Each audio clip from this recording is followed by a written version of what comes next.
लोग कहते हैं हम फलां को कब्रिस्तान उतार के आए हैं, नहीं तू किसी को लेके नहीं गया, बल्कि मुर्दा तेरा हाथ पकड़ के कब्रिस्तान तक तुझे लेकर के गया है। तुमने उसको उसका घर नहीं दिखाया, बल्कि उसने तुमको तुम्हारा घर दिखाया है। और ये कहा था, नादान, आज जहां मुझे लेकर के आए हो, कल लोग तुम्हें इसी दरवाजे पर लेकर के आएंगे और इसी जगह पे तुम्हें उतार देंगे। वो मंजर कितना अजीब होता है साकिब। आज मूंछ का झगड़ा है, किसी का नाक का झगड़ा है, कोई अपने को माफ करने को तैयार नहीं है, किसी को गुनाहों का मुहासबा करने का मौका नहीं मिलता है, किसी को वक्त नहीं मिलता कि मुस्तफा के जिक्र की महफिल में आकर के बैठ जाया करे। मैं पूछना चाहता हूँ, कायनात में कोई मुस्तफा से ज्यादा मेहरबान हो तो दिखा दो, कोई आका से बड़ा करीब हो तो ला करके दिखा दो, कोई मुस्तफा जाने रहमत से ज्यादा हमारे काम आने वाला हो तो ला करके दिखाओ। उठाओ मरने वालों की तारीखें, आज अकल करके चलते हैं, नहा करके घंटों आईनों के आगे खड़े रहते हैं। मैं तुमसे पूछना चाहता हूँ, वो वक्त भी तो याद कर लिया करो जिस दिन मौत आकर के आपके गले पे हाथ रखेगी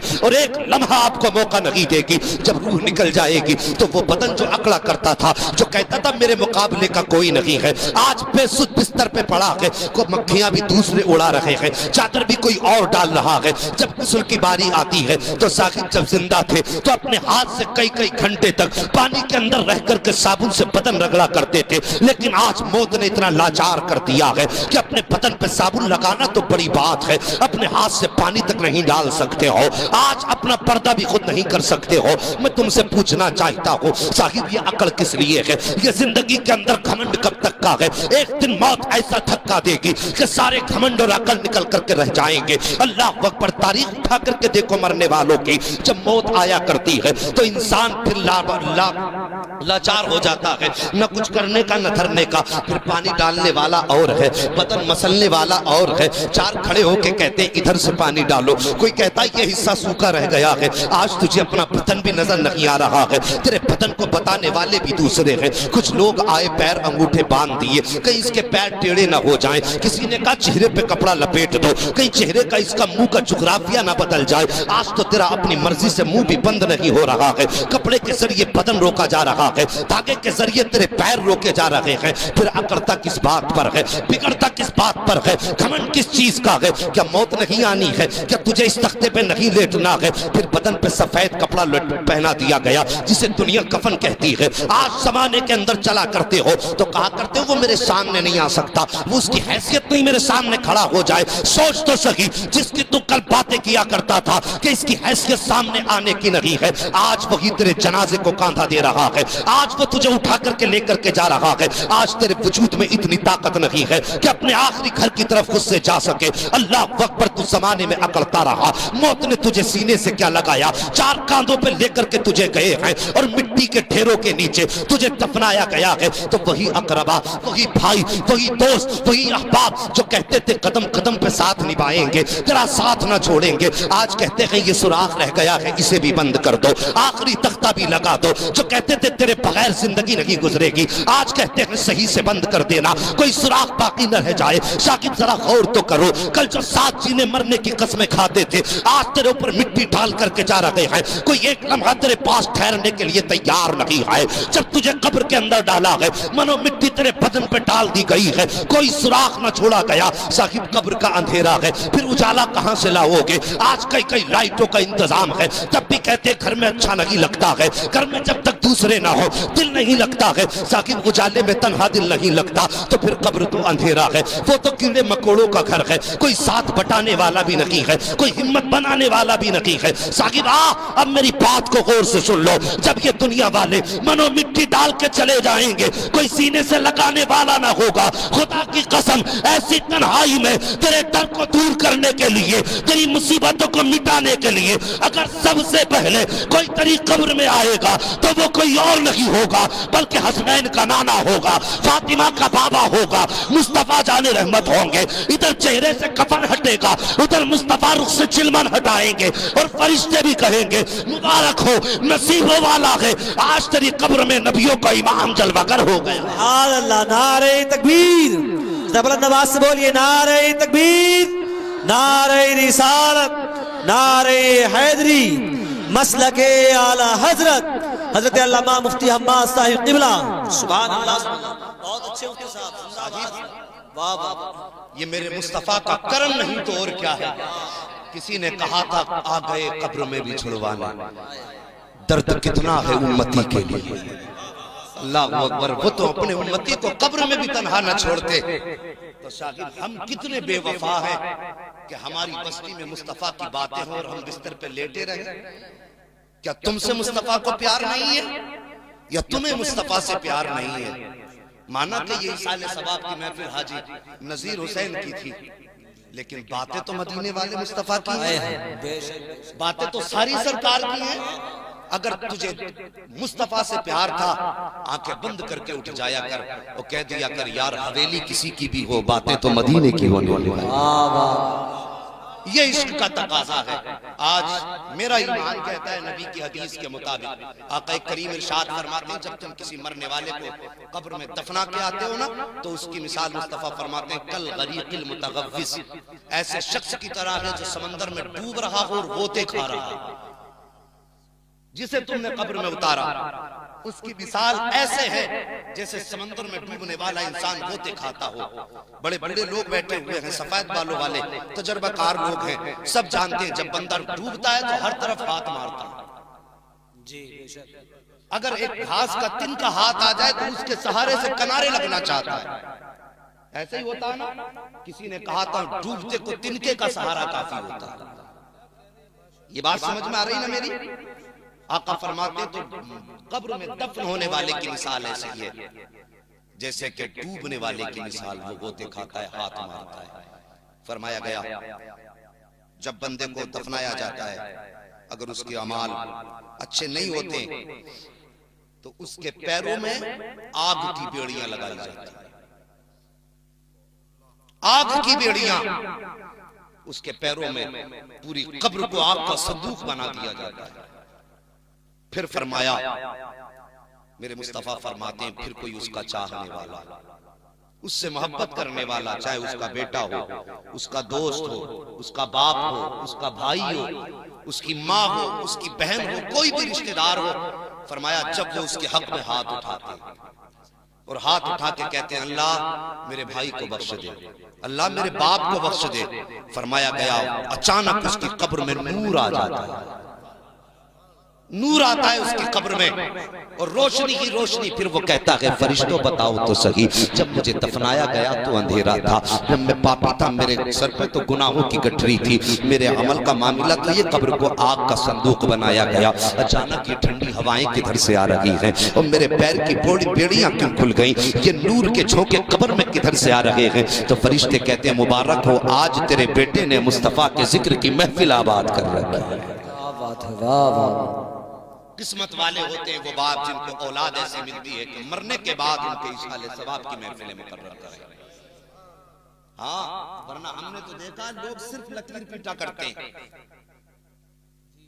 40 में भगवाने बन जाएंगे 40-40, वो इसलिए कि कल रिश्तेदार आ रहे हैं, दोस्त आ रहे हैं, आप आ रहे हैं, उन्हें खिलाना भाई दिखाना, पता चलना चाहिए हाजी जी के बेटे ने इंतजाम करा। दुनिया कहेगी हाजी जी के बेटे ने सिर्फ 40वें के दिन का खाना नहीं किया बल्कि रात को मुस्तफा के नाम का तराने की भी महफिल आबाद की। हाँ हाँ, तो ये मिजाज है हम लोगों के। तो साहिब मरने वाले के लिए ये बड़ी बरकत की बातें हैं कि मुस्तफा के जिक्र की महफिल आबाद हो। लोग हमसे कहते हैं बड़ा ताज्जुब का मामला यार सुन्नियों में, बेटा पैदा हो तब मिलाद होती है, कोई मर जाए तब मिलाद होती है, हर जगह मिलाद ही मिलाद। हम सीधी सी बात कहते हैं, हम अपना एक उसूल है मरने की तरफ देख न जीने की तरफ देख, जब चोट लगे दिल को मदीने की तरफ देख। तो उसूल ये है, हमें खुशी मिलती है तब भी मदीना याद आता है और हमें गम मिलता है तब भी मुस्तफा का मदीना याद आता है। इसलिए कि हम ये मानते हैं कि हमारी कोई भी खुशी हमारी अपनी नहीं होती है, हर खुशी का झोंका गुंबदे खजरा से टकरा के आया। और मर्ज अगर कोई भी लगे, गम कोई भी हो, तो अपना उसूल हम जानते ये है कि उसका इलाज दुनिया के पास नहीं है, उसका इलाज गुंबदे खजरा के आका के पास है। हम तो इसी बुनियाद पे नबी नबी करते हैं, सिर्फ इस बुनियाद पे आका का नाम लिया करते हैं कि कयामत के दिन जब अच्छे आए तो मुस्तफा हम पापियों को देख के कह दें फरिश्तों आने दो, ये माना कि ये तुम्हारे साथ पारसा है, ये नमाजी जा रहे हैं, ये गाजी जा रहे हैं, ये हाजी जा रहे हैं, ये पारसा जा रहे हैं। काश मुस्तफा हाथ उठा के कह दें फरिश्तों छोड़ दो, जब दुनिया सर्दी में बिस्तर में लेटी थी, ये तन्हाई में बैठ करके अपने बिस्तर छोड़ करके मेरे नाम की महफिलें सजा के बैठे थे। इन्होंने सर्दियों में अपना घर-बार छोड़ दिया था। आज मैं इनको हाथ पकड़ के जन्नत का परवाना देना चाहता हूं। सुभान अल्लाह, वाह वाह वाह, जिंदाबाद। नारे तकबीर, नारे रिसालत, मसलके आला हजरत हजरत अल्लामा मुफ्ती हम्माद साहिब क़िबला, महफिले ऐसाले सवाब। सुभान अल्लाह। साहिब, मौत जब आती है तो वो किसी की उजड़ती गोद नहीं देखती। मौत जब आती है तो ये भी नहीं देखती कि बाप के आंसू निकलेंगे, माँ के जिगर पे क्या गुजरेगी, भाई के कलेजे पे क्या होगा। मौत जब आती है तो सारी दुनिया से नजर फेर के सिर्फ अपने मकसद की तरफ आती है। बेशक बेशक। आज तक मौत ने किसी के दरवाजे पे इजाजत नहीं ली, लेकिन हाँ, मेरे नबी का वो दरबार है जहां पे मलकुल मौत भी आए तो इजाजत मांग रहे। सुभान अल्लाह। मगर साहिब याद रखना, जज़ाकल्लाह साहिब, याद रखना, मौत एक ऐसा दाग है जो हर सीने पे लगा है। न इसने बादशाह को बख्शा है, न इसने अमीर को बख्शा है, न वजीर को बख्शा है। मौत जब आई है तो बड़े अच्छों अच्छों की आंखों में आंसू दिए। मरने से पहले मरने का इंतजाम कर लो। हमारा मामला तो ये है, अगर भाई की 4 बीसे मिल जाए तो हम 4 बीसे पे सांप बन के बैठ जाते हैं। मिजाज है हमारा, सांप बन के बैठ जाते हैं। साहिब, एक दिन मरना है, बचना नहीं है। और मौत जब आएगी ना तो एक एक रत्ती का हिसाब अल्लाह लेगा। यहां तक फरमाया गया, अगर तुमने चलते फिरते किसी के खेत के धान के पेड़ में से एक दाना तोड़ के उसे मुंह में रखा, फरमाया गया तुमने छिलका यहां डाल दिया, एक दाने का छिलका दांत में रख देते, हमारा सूत के हाथ चल रहे हैं, पता ही नहीं किसकी तोड़ दी, किसकी बर्बाद कर दी हैं? निकला जा रहा पट्टियों पे, देखो मेंढों पे, धोरे के धोरे साफे बाली नहीं दिखती, कुछ नहीं मिलता। वही मारा हाथ सट्ट से, बाल सूत दी पूरी, 4 दाने खाए, बाकी फेंक दिए। अल्लाह के यहाँ हिसाब देना। फरमाया गया तुमने मुंह में एक दाना रखा ना और मुंह से छिलका उसका ऐसा फेंक दिया। फरमाया गया छिलका कहाँ फेंका उसका हिसाब अलग होगा, और तूने दाना जो खाया उसका हिसाब अलग। तैयारी करें हम मौत की। हम तो बीगे बीगे खा जाते हैं, टकार तक नहीं आती, और सबसे बड़ा हाजी बन के बैठा।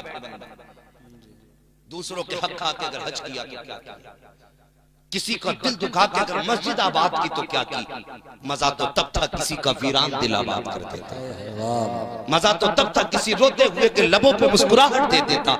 हमने तो यहाँ तक देखा लोग चिल्ले कर रहे हैं, एतकाफ में बैठे हैं, एतकाफ में अब्बा बीमार पड़ा बिस्तर पे, वो एतकाफ में बैठा, माँ को दवा की जरूरत है, बच्चा एतकाफ में कुरान पढ़ रहा है रमजान में, तुझे क्या लगता है माँ बिस्तर पे दवा के लिए रोती रहे और तू एतकाफ करेगा, अल्लाह राजी होगा? रब फरमाता सुन, अगर माँ बाप को सता के तू कोई भी इबादत करेगा, मैं सारी इबादत तेरे मुंह पे मांगूंगा। अगर इबादत कबूल कराना चाहते हो तो पहले दुखे दिलों का इलाज करो। अगर तुम किसी दिल का इलाज न कर सके तो इबादतें अपनी जेब में रख के मर जाओ। रब को तुम्हारी इबादत की जरूरत नहीं। ये बात जहन नशीन कर लेना। अल्लाह अकबर, लोगों के हक आगे टकारे ही नहीं आती। मगर याद रखना साहिब, अगर अल्लाह ने मुझे ये तुम्हें पावर दी है तो घमंड न करना, इतराना मत। अल्लाह ने अगर ताकत दी है तो ये मत सोच लेना जहां तक नजर जा रही हो सब अपनी अपनी। कहते हैं ना अमीर के जबर के दौरे कब्र भी अच्छी नहीं। एक कहावत है बड़े बोलों में हमने सुनी है साहब, हमें कहा जाता है कि जबर के दौरे कब्र भी अच्छी नहीं होती। तो मैं कहता हूँ साहिब एक बात याद रखो, तुम ये मत समझ लेना अगर आज कोई गरीब है तो उसकी कोई सुनने वाला नहीं है, उसका कोई हिमायती नहीं है, उसका कोई हमदर्द नहीं है, ये मत सोच लेना। याद रखना मेरे आका फरमाते हैं कांटा उम्मती को लगता है तो दर्द मदीने वाले को हुआ करता है। अल्लाह अकबर। मेरे नबी ने ऐलान फरमाया था मेरे सहाबा ऐसी छत पे मत लेट जाना जिस छत की 4 दीवारी ना हो, ऐसी छत पे मत लेट जाना जिसकी चार दीवारी रुकावट ना हो। सहाबा अर्ज करते हैं आका किस लिए? मेरे नबी फरमाते हो सकता है किसी को नींद में चलने की आदत हो सकता है कोई नींद में उठ के चलने लगे, अगर चार दीवारी नहीं होगी तो पैर फिसलेगा, मेरा उम्मती नीचे गिर जाएगा। आका फरमाते सहाबा जब उम्मती नीचे गिरेगा तो उसका हाथ टूटे या उसका पैर टूटे, उसको चोट बाद में लगती है, मदीने वाले को दर्द पहले हुआ। खंजर चले किसी पे तड़पते हैं हम अमीर, सारे जहां का दर्द हमारे जिगर में है। मेरे नबी ने उम्मत से इतना प्यार किया, किसी को सताने से पहले 100 बार सोच लेना। माना कि दुनिया में प्रधान प्रधान सब इसके खिलाफ हैं, मगर याद रखना मदीने वाला अपने कमजोर उम्मती के साथ है। और खुद मेरे आका ने फरमाया मैदान कयामत में मैं अपने गरीब उम्मतियों की सफ में खड़ा हूं। ये याद रखना, मेरे नबी ने फरमाया कयामत में अपने गरीब उम्मतियों के साथ खड़ा होगा। साकिब फिर सोचो, फिर खुदाई का फैसला किधर जाएगा? अल्लाह का महबूब फरमाता है कि मैं मजलूमों के साथ खड़ा होऊंगा। अब जालिम से हिसाब हो रहा है, जालिम अपने गवाह पेश करे, अपनी सफाई पेश करे, कितनी भी सफाई पेश कर ले, मगर फैसला उधर होगा जिधर महबूब खुदा खड़ा होगा। आका फरमाते हैं जालिमों की अलग जमात होगी, मजलूमों की अलग जमात होगी। सुनो, रब का करम उधर बरसेगा जिधर मदीने वाले की नजरें करम पड़ती है। सुभान अल्लाह, सुभान अल्लाह, वाह वाह वाह। किसी को सताने से पहले हमें 100 बार सोचना चाहिए, लेकिन आज पता ही नहीं है। मेड़े की मेड़े हड़प कर जाते हैं, कहते नहीं जी हैं पिछली अब्बा के जमाने में कि नाप ले यार, 4 शरीक थे ना, 4 बीघे एक हो गई, मैं क्यों नापूं? जिसकी ज्यादा वो तो नापने ही तैयार नहीं। एक बात बताऊं, एक बादशाह था, उसके महल की थोड़ी सी दीवार टेढ़ी हुई थी। जवानों, बड़े